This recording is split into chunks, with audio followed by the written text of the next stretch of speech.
Welcome back, my friends, to the sweet spot where IT leaders share the insight with other leaders and others that want to lead.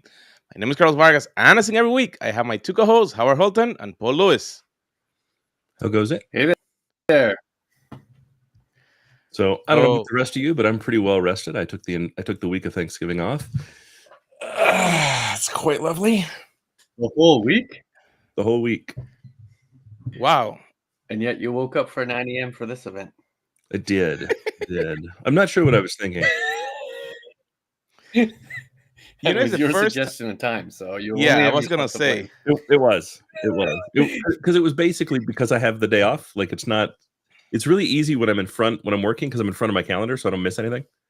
It's much harder when I take the day Right. off. I'm like, I'm just gonna go be spontaneous and fuck around over here, and then. Like happened earlier in the day. I was like, okay, cool. I got to record at 1. No, I have to record at 1 Eastern. So for some reason, I'm like, cool. I'll be home at 1 and plenty of time. And then, oopsie. So turkey or no turkey? So we're a small family. There's only 3 of us, right? My daughter is now 22, and so she went to have Thanksgiving with her boyfriend's family again for the second time. And kind of most of our friends had other stuff to do, so I didn't cook at all. We made a reservation at a restaurant with the other kind of couples that were had an empty nest for whatever reason. And so we went to a really nice restaurant and had all the food and drink we could stomach. Stumbled out at our reservation was at 8. We stumbled out at about 10:30, fully sated with no dishes to clean up. It was glorious. And I had a 22-ounce ribeye with a side of turkey and gravy. 22-ounce 22. ribeye. So How do you have a side of turkey after 22? well, I didn't finish either one. In fairness, there's a bunch of turkey and a whole prime rib waiting, or a whole ribeye waiting for me when this is over. Is that was the Frisco or something that they have like the gigantic? It's a place called Eddie V's. Is where we went. We did it last year. They had a little Thanksgiving thing, and last year I got the Thanksgiving dinner, right, which was turkey and gravy and stuffing and mashed potatoes and whatever. Yeah. And then for the table, because it's a steak restaurant, I got a tomahawk. Table. So everybody, as if it's a different entity. Everybody got a little bit of tomahawk to go with their meal. It was perfect. It was so good because it was like I still got the Thanksgiving kind of traditional meal and then got some of the steak that they're known for. It was perfect. This year they didn't have the tomahawk, so the only thing I really wanted from the Thanksgiving dinner was the turkey. I really like roast turkey a couple times a year, and so I got it as a side. I asked the guy, I'm like, hey, like you have all these other add-ons. You don't have turkey as an add-on. He goes, we have so much turkey in the kitchen, it's not even funny. I'll bring you some turkey. Oh, so you didn't even have to pay for this add-on? Yeah, I don't believe so. Nice. Did I hear a twinge of disappointment when you used the term, and Sam went to her boyfriend's for the second time? So Thanksgiving is my favorite holiday. Right. I love cooking for my friends and family and the people that I love, and really sharing, a good meal and some good times. So yeah, I actually would rather. My wife wouldn't. My wife's the opposite, but I wish she'd go with him for Christmas and stay with us for Thanksgiving. Got it. But for my wife, she'd rather she was here for Christmas. So. Which is a weird description you just made, because neither Carlos nor myself have been to your house for a Thanksgiving dinner. But... Yeah, we're gonna have to plan next year to go. You are all absolutely invited. And you know what, Paul? Since you're Canadian and thus have a warped calendar for Thanksgiving, you would actually have that time free, so you can bring the whole family down. It is true. I've had a relatively pleasant last 2 days. Yeah. Carlos, your family's small. You're welcome to come in. Yeah. So this year, like the family is traveling and stuff like that. So was my wife, and then literally yesterday, my boy decided that he was not gonna go to work, so we had to book somewhere because like we were gonna just get something simple and stuff like that. So we found a restaurant that we have wanted to go for a while, and we actually had a good meal there. So it was a good time. Yeah. For Canadians, these 2 days are just really preparation for Cyber Monday. We don't. Well, there's no more Cyber Monday technically. What do you mean? Well, Black Canada still Friday has sales started last Monday. one. Will continue to run through. So like it's all one big block of garbage now. Right. You know, probably I actually got a new streaming mobile laptop. So when I'm traveling, because I'm getting a new rig, like I'm getting three cameras, all that kind of stuff. Oh, that And they Kickstarter thing you ordered? yeah, so they just shoot and they send me, so stuff start arriving. So I switch my rig so I can have the new. They have like 24 cores, whatever mobile stuff like that. And it was on special like before everything. So I'm like getting it. Soon you'll be strapping it to your car roof. Well, I'm actually buying a larger, like the Pelican case. I cannot fit everything in there. So now I had to buy a larger Pelican case so I can put like the cameras, all the switches, because the cameras are wired through Ethernet. Yeah. So yeah. I don't have to carry any more HDMI switches and stuff like that. Those are the new cameras. And I got a bunch of like gears. The wife doesn't know that everything started arriving already. Have you considered coordinating drone cameras, and that way, they can always take it. So It's the noise, man. It's the noise. Drones are really noisy. So interestingly enough, you can actually connect them through, if you have Ethernet, you can bring that video in and then you use the local mics. So you don't have the sound from the drone.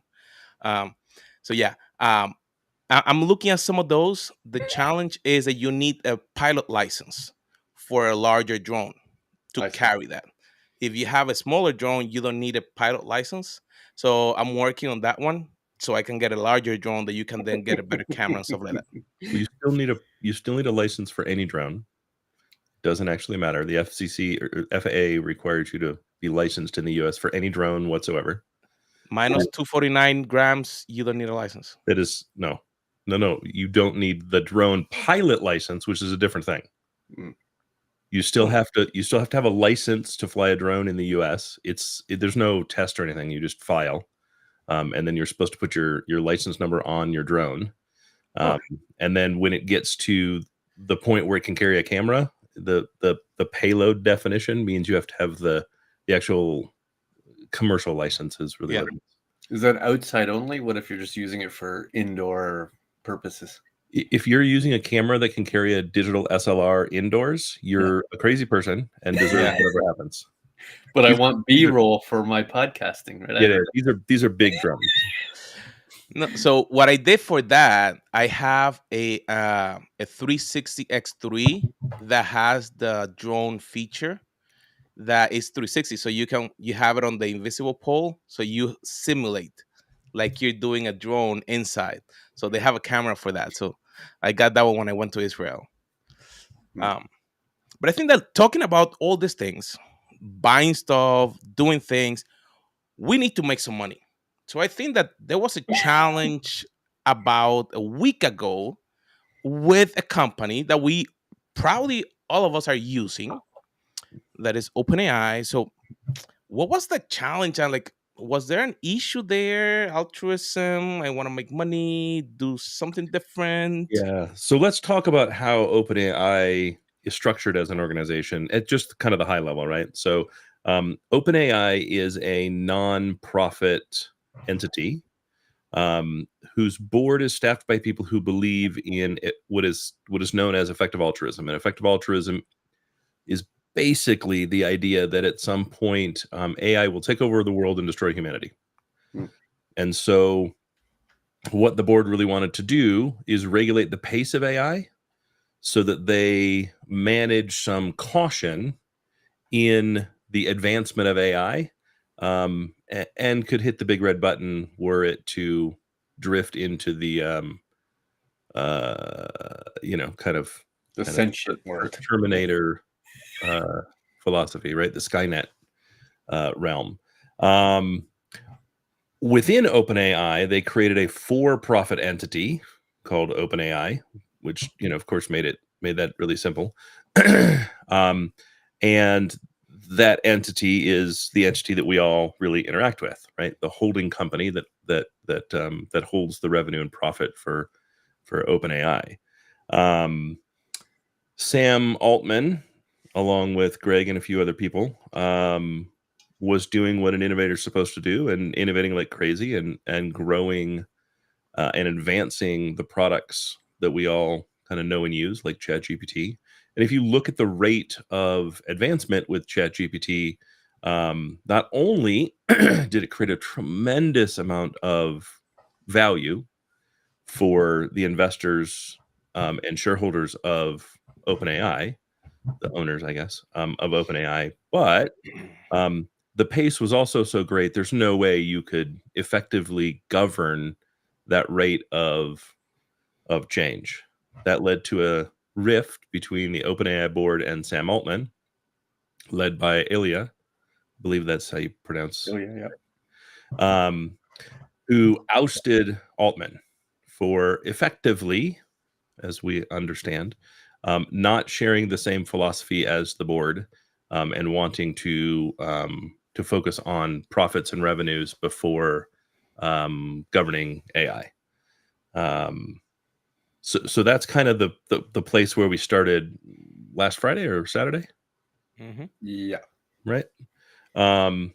Immediately, Greg Brockman, one of the other co-founders, who was ousted from the board as part of this move as well, left with Sam along with several key chief scientists or scientists. That was not the reaction I think the board expected, right? And so almost immediately they said, hey, wait, come back. We may have acted hastily. Let's have a conversation. Sam kind of publicly said the only way that I'm coming back is if the OpenAI board resigns and they appoint a new board. The board decided not to do that, and Sam Altman and Greg Brockman entered into a tentative agreement with Microsoft to lead a new entity owned by Microsoft with Sam as the CEO for doing AI development to continue to work with OpenAI. Blah blah blah. Seemed like that was going to be what happened moving forward. And then Wednesday, it was announced that 3/4 of the board resigned, and Sam Altman was back as CEO, as well as, I believe, back on the board. Correct. And that's where we are. But not the chairman. Not the chairman, just back on the board. And that's where we are today. Now, what's interesting about this in some ways is, one, there are reports that that Satya, the CEO of Microsoft, when he found out about this kerfuffle,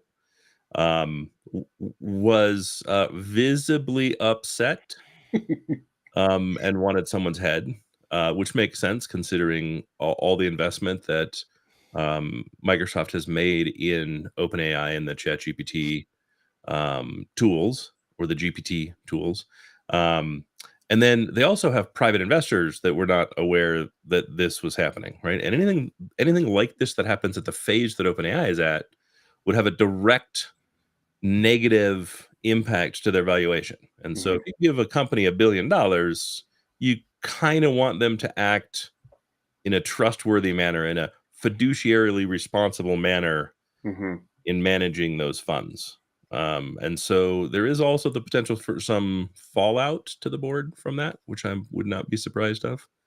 And then one of the most classless things I've ever seen anybody do, one of the board members is the CEO of Quora.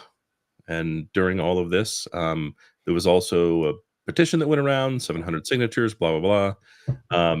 He said, hey, were the OpenAI servers to become at all unreliable, Quora has a new AI that we just released that you could use today, which was pretty tasteless considering he was one of the people that caused the whole mess to happen in the first place. What do you think, Paul? What I think is you never know what's happening until you Google an hour before the podcast. Because there's new news frequent. And everything you said certainly is up to date as at when we're recording this on Friday, right, at 11 p.m. It is quite possible when this goes out next Wednesday that we're completely wrong and there's a whole new set of news. So given that, agree wholeheartedly with your summary there. Corporate structures are usually complex, right? They're usually a series of organizations, umbrella and non-umbrella organization, and this one is sort of true to that general design, but it is a very turducken-y kind of implementation, as you talked about, right? It is a turkey of a nonprofit who exists to make the world better, but had a significant / reasonable fear, and I'm guessing based on their engineering, they see the light at the end of the tunnel of sentient AI, and they said to themselves, maybe we need to slow down in that circumstance. But as they were engineering over the last X amount of years, they said, let's create this consumer chat GPT to try it out, thinking that it was going to be, a small little fun utility, and it has exploded in terms of its value and amount of people that have signed up for it and the engineering that went into the sort of the corporate and consumer use of it. And they said, there's money in this. And Microsoft looks at it and say, here's $10 billion, here's more money into this.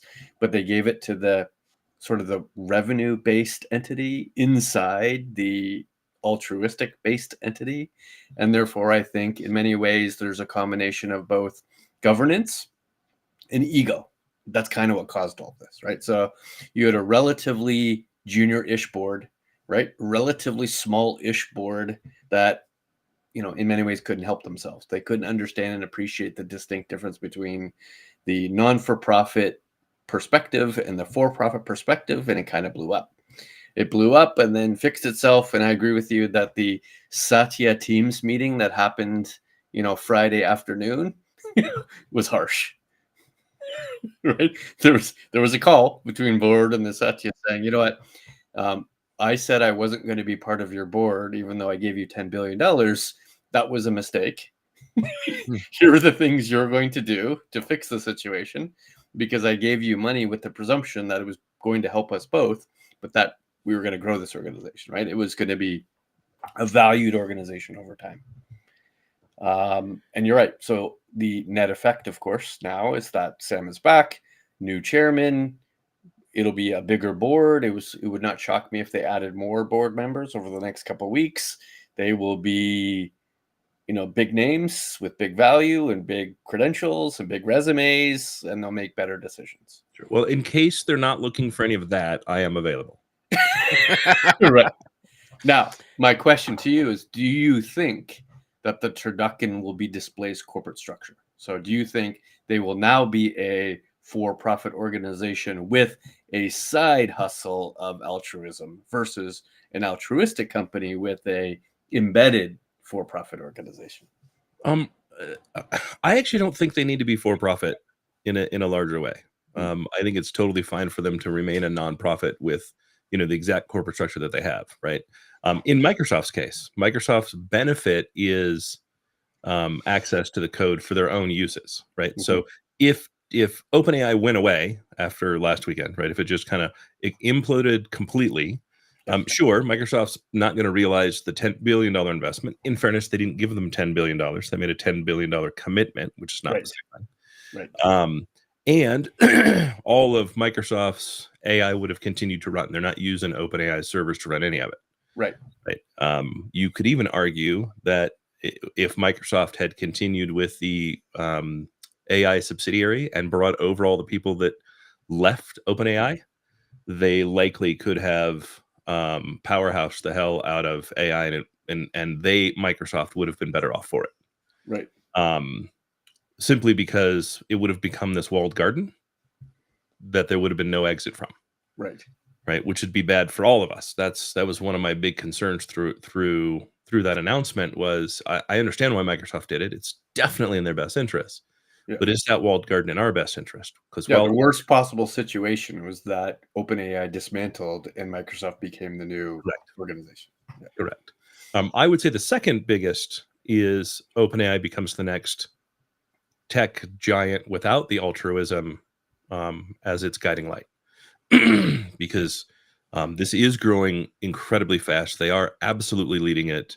And without that nonprofit altruistic view, you just end up with another tech giant and continued inshitification of the internet. Right. The one good thing about them and their leadership was, even though they were not open in any way, which this just kind of further highlights, it didn't feel like OpenAI was just in it for OpenAI. Right. If you look at the tools they released and the way they released them and their push to constant and consistent better pricing, even though it's the fastest growing platform, it didn't feel like they were just another Google, Microsoft, Meta, right, in it for themselves and nobody else. So I'm glad to see that they didn't completely implode. I'm a little concerned what this new board is going to look like and really what their focus is going to be. I hope they don't discard the altruism. I do want them to be more open, right? For a company that calls itself OpenAI, they're not open, right? In reasonable ways. But Sam was focused on monetization, right?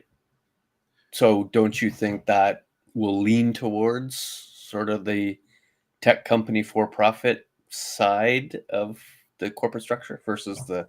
Was he focused on monetization, or was he focused on advancement and thus monetization? Well, wasn't that the Sam Ilya contention, right? Ilya, slow down, we might be making mistakes. Sam saying there's an opportunity in front of us to invest in our business by growing our business.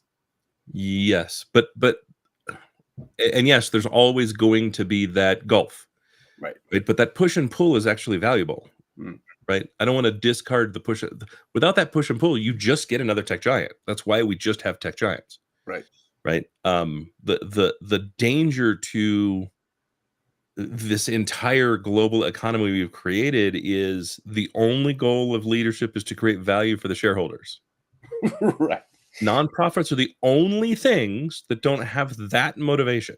Right. We need more nonprofits that don't have that motivation. That doesn't mean people don't get paid. Right. Right. But if we're going to retard this late stage capitalism end game, we have to stop just trying to create value for shareholders. It's such a short term view that it's ridiculous. We need more, a higher percentage of altruism. Right. I'm not saying that the company should be 100% altruistic. That's not likely to happen, and you're just going to get conflict, right? But it could be 51% altruistic, right? But don't you think Ilya's gone? Yeah, as far as I know, yeah, he's not part of the board anymore.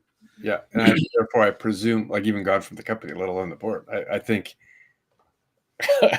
probably not a lot of months left in his tenure there, and therefore there must be a fracture of the team that has his worry. I mean, for sure. Yeah. Right. Keeping in mind, though, if the petition that they sent around is any indication, 90% of the company signed the petition, and Ilya was one of the first signatures. Right. Right. He was one of the first to say this is actually a mistake. We may have overreacted. We need to bring Sam back. Right. And he has gone publicly and stated that he made a mistake. Right. Certainly instant regret. Now, is that regret based on the negative impact to 700 employees, or is that regret I don't know. internal? I don't know. At the same time, he was their chief scientist. Right. It's not like he held a small role inside OpenAI. Right. Right. So one would have to think that there was a bunch of conflict leading up to this move. Yeah. Because it's kind of pulling the pin on the grenade and tossing it. Right. Right. And there's not a lot of really smart people that begin by pulling the pin on the grenade and lobbing it. Right. You generally find that you get to that point. Right. So I don't know. I don't think the story is finished. Right. So the biggest positive change here is moving from, and this will sound insulting, a JV board to a varsity board. Right. You're going to get better people with more experience and a better appreciation of what the impact both internally and externally to the world will be going forward. The best upside is that happened before they went public. Right. The best part of it is that happened while we're still in the experimentation phase of generative AI and LLMs. Right. The best part is actually the timing of all of this. They were big enough that we all watched it, and still small enough, which sounds ridiculous for the number of users they have, still small enough that they can recover from this, right? In 18 months, this will just have been an anecdote we tell ourselves, and we'll move on, right? But nobody lost their home because of this move. Nobody, you know what I mean? Like it's not GameStop as an example. Do you think there's been a side benefit of the whole drama that now we have, I'm going to use the word evidence, that there's potential dangers in AI, right? Like Ilya was so concerned and continues to be concerned that the future may have negative consequences in the engineering they've implemented, and that, he implemented drastic action knowing that that was a possibility. I would say there should be, right? Do I think people are giving that enough like voice time? No, I don't think at all, right? I think that's the big challenge, right? Because he did pull the grenade in a way that was so massive, you have to wonder, what are we not seeing? What's below? He must really believe, correct, that they're on the precipice of something. Correct. And he's not a talking head. He's their chief scientist. Right. Right. So this is a person that knows what they're talking about, right? That sees the writing on the wall and wanted to take really direct, really rapid action to shoot a flare. And I think he shot a flare, and I think the flare was ignored. Right. Right. Because the net impact won't be a whole bunch of new information saying, here's correct, how close we really are. Because that's not Sam's motivation. or anybody else's. Right. Right. So it was interesting that you're looking at all that, and it happened around the same time that they released a bunch of functionality, and a lot of people wanted to leverage AI more. I don't think the functionality and the announcements from 2 Tuesdays ago, I don't think that had anything at all to do with the move. It may have had to do with the timing. I don't think that's the cause of the move. Right? What I do wonder if some of the keynote from 2 Tuesdays ago was unexpected. Right? Like there was some releases that came out of that was unexpected. You mean early? Early, yeah. Okay. But I think there's something else behind the scenes that we haven't seen. A breakthrough they made for ChatGPT 5, as an example, right? That we haven't seen that's actually causing this, right? And somebody is saying to themselves, there's no constraints, there's no barriers. The possibility of using this in a negative way is high. Let's think about it first. Let's slow down. It's also like there's checkpoints, right? Right. Before this checkpoint, this thing's just neat. After this checkpoint, this thing becomes scary good. After this next checkpoint, it teaches itself, and after the next checkpoint, we're at the point of no return. Right. Right. I have no idea which checkpoint they're at, because again, right, it would actually be useful if they're effectively altruistic. It would be useful if they were a little more open. Right. Yeah, give us a little bit more insight of where you are in this $80 billion nonprofit, and every eye is on you. You should have the biggest podcast in the world talking about the dangers of AI and how to responsibly and effectively use AI. Like that's actually the biggest flaw by the board, is not that we were surprised by it, but that if they had this knowledge, if they had this concern, they were also way too quiet about it. Right. And I'm certain, were they to ever, not that we get them as an audience, but were they to listen to us or someone else say that, they'd be like, no, we weren't quiet at all. Yes, you absolutely fucking were. Own the responsibility. That's a very interesting point, because I'm going to add to the point by saying, I wonder if that was the source of the contention, right? To say, Ilya is saying, we're getting close to being problematic. We should start telling people. And Sam's saying, yeah, but I'm trying to monetize it, and therefore disclosing that kind of information has competitive differentiation problems. I don't want to let someone else know that we're doing these kind of things, because that'll negatively affect my ability to monetize. I wonder if that was I'd only buy part of that contention. Yeah, but I'd only buy that if they were noisy about it from the beginning. Right. Again, if suddenly he asked them to stop talking. Correct. This is a nonprofit that was formed with effective altruism at its core. Right. They didn't add that later. Right. Right. And so they should have been noisy from day one. Like every single advancement in GPT should have come along with That's a big fair. post about, hey, this is what this means in the journey. This is what this means to humanity. This is how we use this effectively. And they've been really silent. Right. And that's weird for me. Right. And it makes me question, what do they actually, what is their actual philosophy? Is their philosophy this is going to happen and we just want to be in the room so we know when to go climb into our billionaire bunker? I'm unsure, what their plan is, because it's not altruistic to keep the information to yourself. I think they were so shocked that ChatGPT 3 was so successful and explosive, they didn't stop and think to themselves, well, what does this really mean for us? What's not just the monetization value, but what should it mean for our impact to the world? How should we be talking about this differently? How should we be interacting with the community differently? How should we be positioning ourselves as compared to competitors differently? I don't think they had that conversation. I think it exploded and they're just dealing with the consequences and not working with a board that sort of can see further out than quarter by quarter. Possibly. Yeah, maybe. Right. That seems kind of reasonable. Yeah. Because they thought, 30 to 50K people would sign up to this. It was a fun little toy. And they didn't appreciate what kind of value it's actually going to create. Right. All of a sudden, people are, 12 months, right? doing code conversion. They're displacing Stack Overflow completely. Sure. It's like, wow, they probably weren't prepared for that. But again, it's been 12 months. Yeah. Now it is. Yeah. Right? I buy that reaction for the first month. They had some time. Yeah. Right. But they had plenty of time to become vocal. They had plenty of time to be the most, the most viewed TED Talk. They had plenty of time to do all the things that everybody else does. Yeah. And Sam was the only real mouthpiece. Right. So True. like, they still own the responsibility. Like, Ilya, this is your fault, buddy. You know what I mean? If that was your concern, you were quiet and you had no reason to be quiet.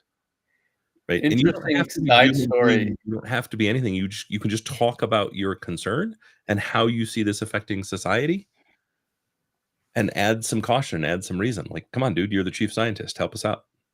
Interesting side story during the weekend is that the board went to their Google-aligned competitor and said, why don't we merge, and why don't you, as the CEO, become the CEO of the merged company? Yeah, and their immediate response was no.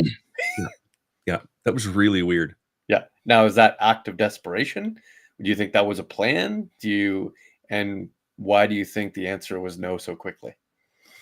I would have given it no so quickly because it definitely would have sounded desperate. Right. Plus, like, there's no alignment between the companies. Okay, cool. We kind of do the same thing. Right. We don't operate the same way. We don't have the same focus. We don't have the same philosophy. Right. There's going to be philosophical differences here like crazy. And so are you just going to eat me and do the same thing you did to Sam Altman? Keep in mind, they had 3 interim CEOs, all of which ran the fuck away. Right. I'm on vacation, so I get to use more expletives. And the third one was like, the only way that I'm staying for more than an hour is you have to put in writing exactly what happened between you and Sam. Right. Yeah. Right. We need to know way more detail. Correct. Seems like that maybe didn't happen. Right. Right. So yeah, I mean, if I was hit with that same merger talk, I'd be like, cool, but you have to document, plus I don't trust you as a board. Right. Why would you trust the board that just did that to Sam Altman and then shows up at your door going, hey, we're thinking merger. Does that sound good to you? No, it doesn't sound good to me. No, thank you. I don't want to be involved. Me. Right. Like, I'm watching your friend group explode on national television. I don't want to sign up to be your fifth wheel. Yeah. When the embers burn out, maybe we'll talk. But at the moment, it's a raging fire. I don't want to be involved. Right. And I don't really want the spotlight on me either. Right. That's the other thing, right? It had this happened quietly, it could have gone incredibly differently. Sure. But this dominated the tech news cycle in a way very little dominates the tech news cycle. and there were a lot of eyes on this. Right. Right. And so, no, I mean, there's no way I would have accepted even the discussion of a merger. Like, I would have turned it away almost immediately. It sounded like it was that fast. Yeah. Like in the phone call. Correct. That's an interesting offer. Yeah, I it don't sounded even like have to ask. yeah, it sounded like one of these things. Hello. Sorry, new number. Who dis? Click. 3 declines before he enters. To the decline. So I was on a call for a strategy group, and they were discussing the topic. So one of the questions that they asked to different company leaders was, "What do you think will you do? Will you continue trying to leverage OpenAI, or will you look for alternatives so you can replace what you're doing with OpenAI?" They were very interesting responses. I would like to get probably your response if you will be in that type of decision. If they are leveraging, because like you mentioned, they're the dominant player right now. Will you right away say, "Oh, I will look and switch," or what will you do? Go ahead, Paul. The question is different based on if you're talking about Paul Lewis, the individual, or Paul Lewis, the CTO of Company X, right? Paul Lewis, CTO of Company X. Answer it yeah. that way. So I just came from a roundtable last night. 22 CIOs and CTOs. The topic of not necessarily OpenAI came up, but the topic of ChatGPT or the consumer AIs. And to a person, the answer in the room was, it's already not in our policy to allow it to be used in the corporate setting. In other words, there is not a circumstance to which you're allowed to both to copy our IP into it, take code from it and put it into our IP, use our customer data and put it in, and so on and so forth. Even if we encourage our staff to consume the technology in their personal world. And if you want to use it for small data creation stuff, like a blog creation, go ahead. The only exception to using GenAI within our organization will be the embedded functions, the co-pilots, the duet AIs, the whatevers, right? The function within SAP. Go all hog if we've subscribed to do that function. So my answer to you is this. I don't think it's going to be corporately widely used for a while until such time as the corporate governance / barriers are in place to protect corporate IP. But I think it'll still explode dramatically the consumer use of ChatGPT. In fact, if anything, positive experience after the weekend will create more users and more use and more innovation. And the reality is it was good news for a monetization perspective for OpenAI. Sure, but I think the question also is, if you're building an application using the ChatGPT API, yeah, right, the OpenAI AIs for GPT, should you change or should you continue moving forward? Like, forget about do you use ChatGPT as an individual within an organization or not? But if your corporate strategy is we're adding Gen AI to our application and we're using the OpenAI API to do that, should we continue with that or should we pick a different API? Go for it. Absolutely. Go for it. Yes, there was corporate governance turmoil. Technology is still awesome. So why would I? Technology is still the leader. Yeah. Pardon? Right. The technology is still the leader. Yeah. Technology is still the leader by far. It wasn't any one individual, including Sam. Correct. But so I kind of agree with what you had to say. I would say go forward. However, remember, we're still in the freaking experimentation phase. Yeah. Stop pinning all of your conversations on Gen AI. We're in the experimentation phase. This isn't going to look the same in 12 months. Right? Should you use OpenAI's API today? Sure, absolutely, because it is the best. Will it be the best in 12 months? Maybe. Will you need the best in 12 months? Doubtfully.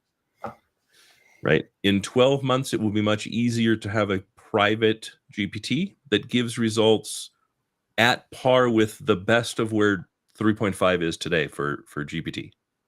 3.5 for GPT would work for 99% of the use cases anyone is suggesting for internal applications that they're building themselves, and the ability to run that completely privately at the speed that you need it to run with the accuracy that GPT 3.5 has today will be totally reasonable in 12 months. Yep. So one, don't pin all your hopes on publicly available models from anyone Two, remember we're in the experimentation phase, which means you should also be in the experimentation phase, not in the we're final going to market. This stuff's awesome. We're pinning our hopes and dreams on it. Right. Right. The timing was hilarious. So on Thursday, I was at Stanford University talking to 100 CIOs and CTOs about Gen AI, and I started by saying, "Welcome to the peak of inflated expectations." Right, that's literally my first words. Right, and then I showed the Gartner diagram. Right, we're right at the top, which means we have 12 to 14 months of bad news. Right? Events are going to occur. Cybersecurity problems are going to occur. Organizations are going to blow up. There are going to be problems, and we're about to see a lot of them. And then the very next day, this happens. In fact, so much so, of anybody who asked to see the deck, I responded to them immediately saying, "Look at what happened this weekend, exactly as I suggested." It was amazing. The timing was brilliant. But in the room, like I also showed that other diagram that said of 100 CIOs experimenting, 70% of them are just understanding. They're learning. They're trying to figure it out. 15% or less are doing a POC. 4% are actually putting into production. And of the ones putting in production, it's the embedded functions, right? Right. Because right now the embedded functions are kind of free. If you're using Copilot, if you're using Office 365, you're paying, $15 to $20 a month per user. Well, Copilot's $30. So is the value of Copilot double the price of the productivity tool? No, it's not $30. It's $30 per month for a minimum of 300 users. Right. So if you just want it, correct. Minimum of 300 users at E3 or better. Right. So whatever you pay for E3, which is $23 and up. Yeah. Right. Then add $30 to that times 300. So if you just want to enable your board, if you just want to enable the executive staff, if you just want to enable your software developers, and also it's not available yet, but 30 times 300 per month. Just to draft a cool email. I'm listening for the ROI there. I'm just show me the spreadsheet because I don't see it yet. Yeah. Because what people forget, Gen AI is actually expensive to run. It's expensive for you to run yourself. It's also expensive for the hyperscalers to run. And therefore, they need an ROI. So that has to translate to actual functional value for me to think that I'm willing to pay that kind of money. Okay. So Microsoft says if you want AI in Teams, it's $30 a month. Right. Zoom, however, has said if you want AI in Zoom, it's free. Just go turn it on. Nice. Right. And they have specifically said, as we add features, we have no interest in charging you additional money for those features. We think those features should be included in our platform. Yep. At just what the platform cost is. Philosophically, that's an amazing difference. Right. And maybe the topic for another podcast in the future, right? What should the monetization be around AI? And what do we feel is reasonable and not reasonable? And should it be blanket or should it be pointed? I think there's an interesting conversation there. Somebody should write that down because we rarely remember.